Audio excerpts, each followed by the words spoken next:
보니까 더 반갑네요. 예, 우리 성가대 감사합니다. 나는 아무리 돌아다니는 거 봐도 우리 갈릴리교회 성가대만큼 잘하는 데는 못 봤어요 아직까지. 예, 아주 고맙습니다. 제가 들으니까 마음도 후련하고요. 아주. 예, 다음 주에는 더 잘할 줄 압니다. 예, 또 다음 주에는 우리 김진호 감독님 나와서 설교하시는데, 저는 우리 한국의 목사 중에서 김진호 감독만큼 설교 잘하는 사람 저는 없다고 생각해요. 그건 늘 그렇게 저는 어디 가도 얘기하는 겁니다. 그분은 일찍이 아버님, 어머님이 돌아가셔서 할머니, 할아버지 밑에서 컸지만은 응변을 해가지고 중고등학교 때는 전국 웅병대에 갈 때마다 우승을 한 사람이에요. 그래 거기에다가 신학교에 와서 또 설교에 대한 또 매너 같은 것도 배우고 했기 때문에 아주 설교하는 거 보면은 대단히 감명받게 잘합니다. 그런데 다음 주일에 와서 우리 갈릴리교에 와서 또 은혜를 드릴 텐데, 여러분들 한 사람도 빠지 마시고 한 사람 더 뒤로 나와 가지고 그래가지고 은혜 받으시기 바랍니다. 우리 서성희 목사님 여기다 사진을 찍어놔요. 왜냐하면은 담임 목사가 안 계실 때는 혹시 교회를 누가 또 가지고 가지 않았나 궁금하고 걱정해서 다 나와서 예배를 드려야 돼. 그런데 오늘 여기 예배 나오지 않는 사람 내가 명단을 주면은 담임 목사 오면 내가 다 일러서 키 압박해 할 테니까 말이에요. 예. 오늘 제목을 성공과 행복이다 그렇게 정했습니다. 오늘 본문의 말씀은 두 사람이 다름질하는 경주자의 모습을 여기서 우리가 발견할 수가 있습니다. 때는 이스라엘 2대 왕 다윗 때였습니다. 다윗 왕의 아들 압살롬이가 아버지를 뒤로 미루고 자기가 그 왕자리에 올라가기 위해서 에브라임이라고 하는 그 지방 도시에서 쿠데타를 일으켰습니다. 다윗 왕은 일생 동안 생명을 같이한 군대 장관인 요압 장군을 지휘관으로 해서 쿠데타군을 진압하도록 명령을 내렸어요. 그런데 대단히 힘든 전투였지만은 요압 장군의 그 능숙한 지휘로 인해서 쿠데타군을 진압하고 그 전투에서 승리를 하게 됐습니다. 그러나 불행하게도 다윗의 아들이고 쿠데타의 주역이었던 그런 압살롬이 그 전쟁에서 전설을 하고 말았어요. 그러니까 요압 장군은 쿠데타군을 섬멸하고 승리를 했다고 하지만은 승전보를 전하는 동시에 또 그 왕자인 압살롬이 죽었다 하는 전사까지도 보고해야 되는 대단히 어려운 그 입장이 있었습니다. 그럴 때 지금 같으면은 무전이 있고 핸드폰이 있으니까 우리가 이겼다 이렇게 단박에 우리가 보고할 수 있지만, 옛날에는 그런 게 없기 때문에 항상 전령이 가서 보고해야 됩니다. 우리가 알다시피 아덴과 스파르타가 전쟁했을 때 그 스파르타는 무력의 국가 아닙니까?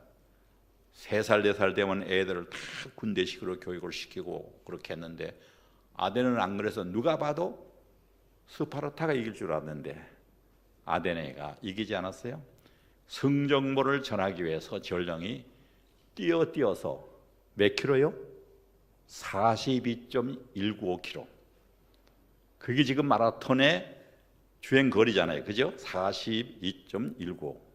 그 거리를 가서 그 왕궁 앞에 가서 우리가 승리했습니다 이렇게 외치고서는 그 자리에서 쓰러져 죽었다고 하는 것을 우리가 잘 알고 있습니다. 그래서 이 요압 장군은 승리했다는 승전보와 더불어 아들이 전사했다는 그런 보고를 하기 위해서 구수 사람이라고 하는 구수 지방에 있는 사람인데 이름은 여기에 기록하지 않았기 때문에 누군지는 몰라요. 그 사람을 이제 전령으로 보냈습니다. 그런데 그 전령으로 가고 났는데 오늘 여기 볼 것 같으면 아히마아스라고 하는 그런 병사가 자기도 요압 장군에게 가가지고서는 전령으로 보내줬으면 좋겠다 그렇게 얘기했어요. 그랬더니 요압 장군이 하는 말씀이 결코 이번에는 전쟁에 승리했지만은 임금의 아들이 죽었기 때문에 가서 얘기해도 상은 못 받는다. 오히려 칭찬 소리를 못 들을 테니까 왜 뜻없는 그런 짓을 하느냐 그만두라고 했지만은 이 사람인 말이에요. 아히마라스 하는 그런 그 아히마하라스라고 하는 이 전령이 자꾸 사정하니까 그러면 또 가봐라. 그런데 이 아히마스라고 하는 병사는 에루살렘으로 가는데 지름길을 알았어요. 이 사람은요. 그러니까 지름길로 해서 부지런히 가니까 먼저 그 구수 병사보다도 먼저 왕궁에 도착했습니다. 그 왕궁에 있는 모든 그 수비대들이 보니까 전령이 오고 있으니까 임금한테 보고했습니다. 전투에서 전쟁하는 그 전령이 오고 있습니다. 그러니까 임금이 빨리 맞아들여라. 그래 들어갔어요. 그래 들어가서 그 사람이 아히마스라고 하는 전령이 전쟁에 승리했습니다. 그랬어요. 그런데 그 아버지는 그것도 중요하지만은 그 쿠데타에 주동됐던 자기의 아들 압살롬이가 어떻게 되는지 또 궁금할 거 아니겠습니까? 그러니까 그래. 그러면 압살롬이는 어떻게 되느냐 하고 물었어요. 죽었다 했겠어요? 살았다 했겠어요? 난처하니까 글쎄 그건 제가 모르겠습니다. 그때 그 전투하는데 대단히 큰 소리들이 많이 나는 것을 듣긴 들었지만은 압살롬이 어떻게 되는지 알지 못합니다. 그렇게 했어요. 그러니까 다윗 임금은 그래? 너 저쪽에 가서 구석에 가서 있어라. 그랬어요. 그리고 나서 이제 바로 뒤이어서 구수의 전령이 도착해가지고 보고를 했던 것입니다.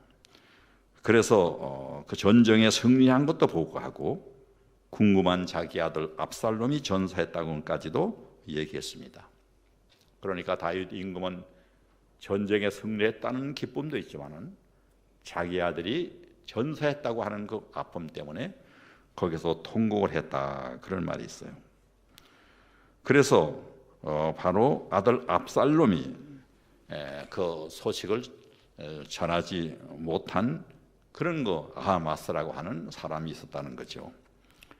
여러분 오늘 29절의 말씀에 보면은 요압이 나를 보낼 때에 그 전투 지형에서 크게 소동을 하는 것을 보았사오나 무슨 일이 있는지 알지 못합니다. 이렇게 얘기했잖아요. 그는 다윗 왕이 알고자 하고 있는 그런 정말로 중요한 내용을 이야기하지 못했다고 하는 것입니다. 화가 난 다윗은 그를 보고 물러가라고 해서 호통쳤어요. 아하마스는 전령으로서 상관의 뜻을 바로 전하지 못함으로써 자기의 맡은 역할을 충실히 이행하지 못하게 됐다고 하는 것입니다. 디오 구수 그런 그 전령이 와가지고 왕에게 도착하며 전쟁의 승전보와 함께 압살롬에 대한 소식을 그가 전하게 됐던 겁니다. 여러분, 이 두 사람의 전령을 같이 달렸지만은 구수 병사가 비해서 아하마스라고 하는 사람은 부지런히 달렸어요. 먼저 도착을 했습니다. 그렇지만은 바로 그는 임금에게 물으며 만족할 만한 대답을 하지 못함으로써 부끄러운 경주자가 됐다고 하는 사실입니다. 아서 밀러라고 하는 작품에 보면 세일스맨의 죽음이라고 하는 그런 소설이 있는 것을 아마 여러 번 읽어본지 모르겠습니다. 이 작품 속에서 작가는 두 가지 질문을 던지고 있는 것을 볼 수 있습니다. 하나는 뭐냐 하면은 인간이 성공을 추구할 것이냐, 그렇지 않으면 두 번째로 인간이 행복을 추구할 것이냐, 이런 얘기다. 우리가 살아가면서 성공을 추구하는 것이 더 낫냐, 행복을 추구하는 것이 있느냐. 성공과 행복은 분명히 다르다고 하는 사실입니다. 인생에 있어서 겉으로는 성공한 것 같이 보이지만은 내면의 삶에서 실패한 사람들을 우리는 얼마든지 볼 수가 있는 것입니다. 세일즈맨의 죽음이라고 하는 그 작품의 주인공인 월리 노맨은 성공적인 세일즈맨이 되었지만은 그러나 그는 말년에 가서는 자살로 끝을 맺고 말았습니다. 행복했겠습니까? 안 했을 겁니다. 우리가 잘 알고 있는 노인과 바다를 쓴, 우리가 잘 아는 해밍웨이도 세계적인 우리 작가가 아니에요. 작가로서 그는 아주 성공을 했는 사람이지만은 오늘 자기가 소지하고 있는 엽총으로서 자기의 가슴을 쏴서 자살했던 것을 우리가 알 수 있습니다. 보세요. 그는 작가로도 성공했지만은 행복하지는 못했다고 하는 것을 알 수가 있어요. 여러분, 그런 거 많이 볼 수가 있잖아요. 우리가 그 현대그룹의 총수였던 정훈 씨라고 하는 사람도요. 여러분, 그 정주영 씨가 죽고 나니까 그 아들들이 서로가 총수가 되려고 경쟁했는데 다섯 번째 아들이 어떻게 하든지 형을 제쳐놓고 총수가 되지 않았습니까? 그런데 그는 마침내 얼마 되지 않아서 2년인가 얼마 되지 않아서 그 현대 건물 8층에서 회장실에서 떨어져서 자살해서 죽었다고 하는 것을 우리가 너무나 잘 알고 있습니다. 그리고 그러나 그는 사업에 실패하고 어려울 때마다 아버지의 산소에 가서 울기도 하고, 그리고 여러 가지로 자금이 부족했을 때는 또 여기저기 돈을 꿔야 하고 은행에 가서, 또 요새 말하면 정치 자금도 이 사람 저 사람한테 내야 하는 엄청난 부담을 안고 있다가 그것을 해결하지 못함으로 인해서 그가 자살하고 말았습니다. 현대가로서는 성공했는지 모르지만은 그는 행복한 사람은 아니었다고 하는 것을 우리는 알 수가 있습니다. 여러분, 성공한 중에서 대표적인 사람이 우리 박정희 대통령일 겁니다. 19년 동안 정말 그 대통령 자리에서 호령을 하고 있었지만은 그는 마침내 다른 사람의 총에 의해서 죽고 말지 않았습니까? 대통령으로 성공했는지 모르지만은요, 행복했던 것은 아니잖아요. 뭐 그 사람뿐입니까? 노무현은 어떻습니까? 요새 문재인이가 노무현 그 뒤를 지어서 아주 우리나라를 잘 통치하고 있습니다만, 노무현도 대통령 끝나자 무슨 그 뭐 바위인가 그거 갔다가 떨어져서 자살하지 않았어요? 다 그런 사람은 한 시대에 성공한 사람이었지만은 분명히 행복하지는 못해서 자살했을 거 아니겠습니까, 여러분요? 그래요. 그러므로 우리가 이 아마스에게 몇 가지 교훈을 얻을 수가 있다고 하는 겁니다. 첫째는 아마스는 빨리 달리는 것이 성공인 줄 알았습니다. 빨리 달리는 것이. 소위 스피드 시대에 살고 있는 우리도 모르는 사이에 속도에만 관심을 가질 때가 많이 있습니다. 남보다 빨리 가고 남보다 먼저 성공하고 한치라도 남보다 먼저 높아지는 것이 성공이라고 생각하고 있는 사람도 많이 있습니다. 30대에 사장이 되고 40대가 되면 그룹 총수가 돼야 뭐 이런 얘기도 많이 있었는 것을 우리가 알 수 있습니다. 그렇지만 우리가 성서에 보면 뭐라 했습니까? 하루가 천년 같고 천년이 하루 같다, 그런 말씀이 있고, 우리나라 속담에서도 대기만성이라고 하는 그런 말이 있지 않습니까?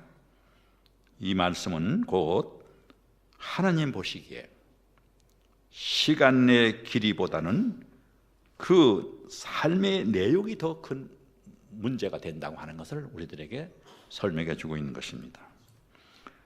다시 말씀드리면은 그 사람에 대한 평가는 그가 달려온 시간의 길이와 속도보다는 그 내용에 달려 있다고 하는 것을 우리가 알 수가 있습니다. 사람이 너무 출세와 성공에 또 돈 버는 데 집착하다 보면은 삶의 내용인 삶의 길이 행복을 잊어버릴 수도 있다고 하는 것을 우리가 기억하지 않으면 안 됩니다. 여러분, 누가복음 2장에 보면 요셉과 마리아가 예수님이 12살 될 때 성결례를 하기 위해서 예루살렘 성전에 들어오지 않았습니까? 그래 뒤로 왔다가 내려갈 때 한참 내려가다 보니까 자기 아들 예수님이 없어요. 그래서 다시 성전에 올라가서 찾아가지 않았어요. 왜 아들을 잊어버렸을까? 1년에 한 번씩 그 예루살렘 성전에 얼마나 많은 사람들이 모였겠어요? 사람 구경해야죠. 사람 어디 있는 또 옷 구경도 해야죠. 뭐 여러 가지 재미있는 거 하다가 그렇게 하다가 그럼 그냥 두내고 간 거야. 가장 중요한 자기 아들을 버리고 말입니다. 우리가 혹시 그런 삶을 살고 있지 않습니까? 우리의 삶 속에 너무나 성공에 집착하고 너무나 돈에 집착하고 너무나 사업에 집착하다가 무엇인가를 우리가 가장 중요한 소중한 가정을 잊어버리고 가족을 잃어버리고 자식들을 오히려 더 어렵게 만드는 일들을 우리들이 가끔 우리 주위에서 보고 있지 않습니까? 무엇을 위한 성공입니까, 여러분? 무엇을 위한 출세입니까? 우리는 성공보다는 행복을 생각할 줄 알아야 합니다. 우리가 얼마나 돈을 많이 가지고 사느냐, 편하게 사느냐 하는 것보다도 과연 내가 내 가족과 함께 가정에 사는데 행복하냐 안 하냐를 먼저 생각하면 살아야 된다고 하는 것입니다. 저는 신앙도 그렇다고 봅니다. 우리가 믿음을 가질 때 처음에는 교회 나와서 은혜 받고 무척 즐겁죠. 교회 열심히 하다 보면 자꾸 내가 드러나게 되는 거야. 그리고 또 다른 사람이 하는 일에 눈에 거슬려. 이렇게 하다 보니까 이거 뭐까지 교회도 별거 아니잖아. 이래서 신앙을 포기하고 교회 안 나온 사람도 얼마나 많이 있습니까? 교회를 하다가 그만 뒷전에 가서 다 내려놓고 있는 사람도 얼마나 많이 있습니까? 우리가 신앙은 그런 게 아니지 않냐 하는 얘기죠. 여러분, 구수병사는 발걸음은 느렸으나 전령으로서 간직해야 할 내용을 가지고 있었습니다. 이에 비해서 아히마아스는 지름길을 달릴 줄 아는 약삭 바른 그런 수단과 방법은 가지고 있었지만은 전령으로서 전해야 할 내용을 갖지 못한 부끄러운 전령이 되고 말지 않았습니까? 이것은 어떤 의미에서 다람박질하는 겉모양은 지니고 있었지만은 인간으로서의 참된 의미와 내용을 갖지 못한 정말 인간으로서의 가치와 보람을 상실하며 살아가고 있는 현대인 우리 자신을 비유해서 말씀하는 것이라고 저는 생각하고 있습니다. 그러므로 우리 모두는 성공보다도 행복을 그 가지고 우리가 조금 더 둘러보지 어떻습니까?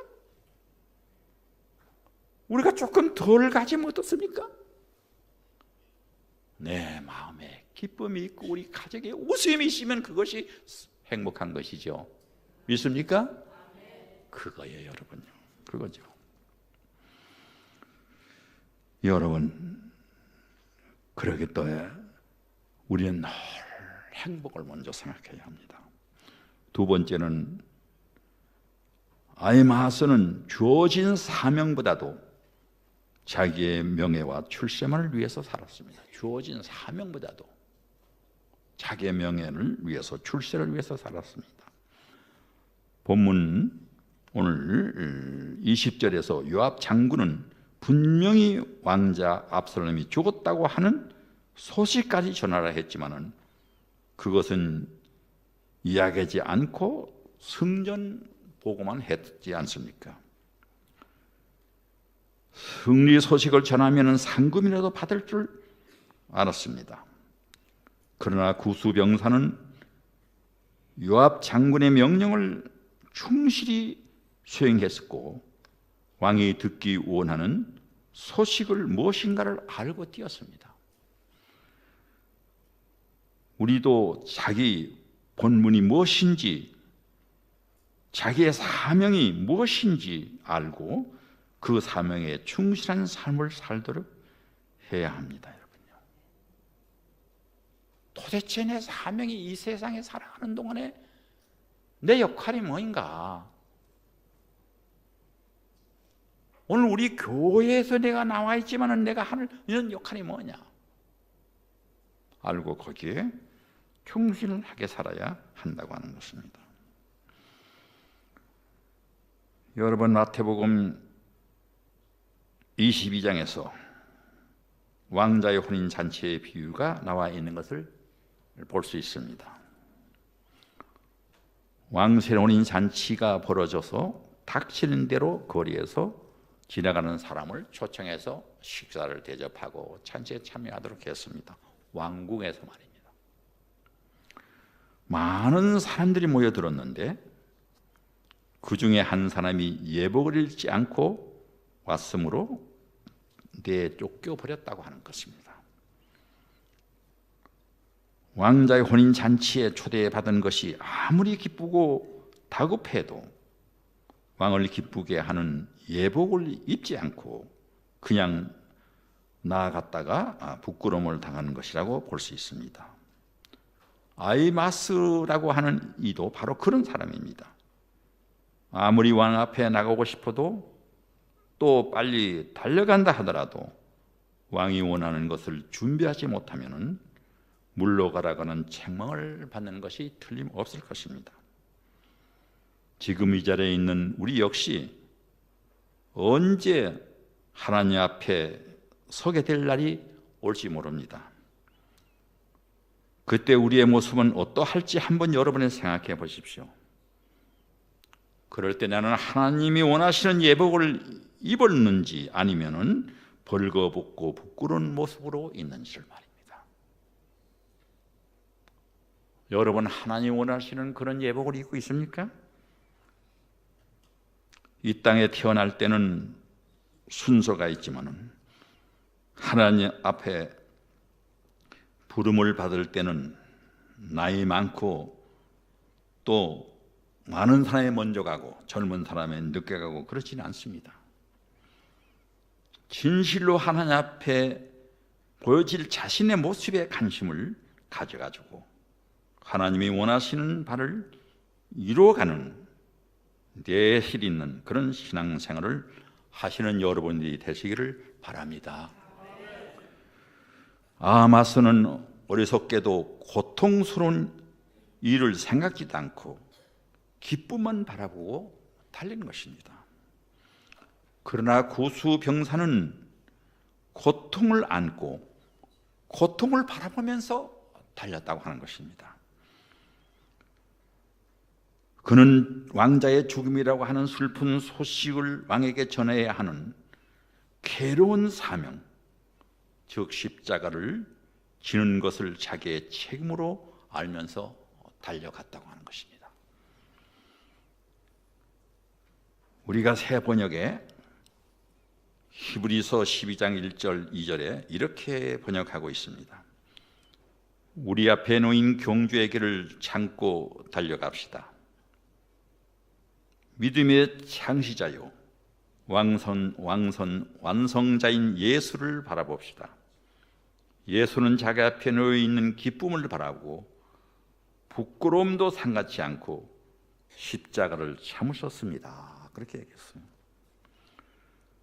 참다운 승리와 기쁨은 예수님처럼 십자가를 바라보고 달린다고 하는 사실을 우리가 알아야 합니다. 같은 1세기의 사람이었지만은 대조적인 두 인물을 우리가 볼 수가 있습니다. 한 사람은 사도 바울이고 또 한 사람은 네로라고 하는 사람입니다. 사도 바울은 예수의 십자가를 바라보고 달리다가 기쁨을 발견한 사람이고, 네로라고 하는 사람은 자기의 기쁨을 가지고 성공을 향해서 달리다가 절망을 발견한 사람이라고 하는 사실인 것입니다. 바울이 고통을 뚫고 승리를 찾은 인간에 반해서 네로는 쾌락을 거쳐서 실패를 맛본 인물이 아니겠습니까? 바울은 우리에게 기독교 신학이라고 하는 위대한 유산을 남겼고, 네로는 흑암과 파괴, 자기의 가문에 그런 조국에 그것을 안겼다고 하는 것을 우리가 잘 알고 있습니다. 그리스도인의 삶이라는 것은 고통과 함께 나누는 삶입니다. 우리가요. 여러분, 이 교회를 통해서 고통과 함께, 고난과 함께 신앙생활을 함으로써 거기서 얻어지는 기쁨이 참된 기쁨이며 행복이라고 생각합니다. 사랑하는 갈릴리교회 성도 여러분, 우리 모두 구수병사처럼 사도 바울처럼 갈릴리교회와 함께 고통을 나누며 십자가를 지고 주님을 바라보고 나아갑시다. 그리고 십자가를 지는 과정에서 주님의 사랑을 체험하고 기쁨을 노래하는 승리의 삶을 살아가는 여러분이 되시기를 주님의 이름으로 기원합니다.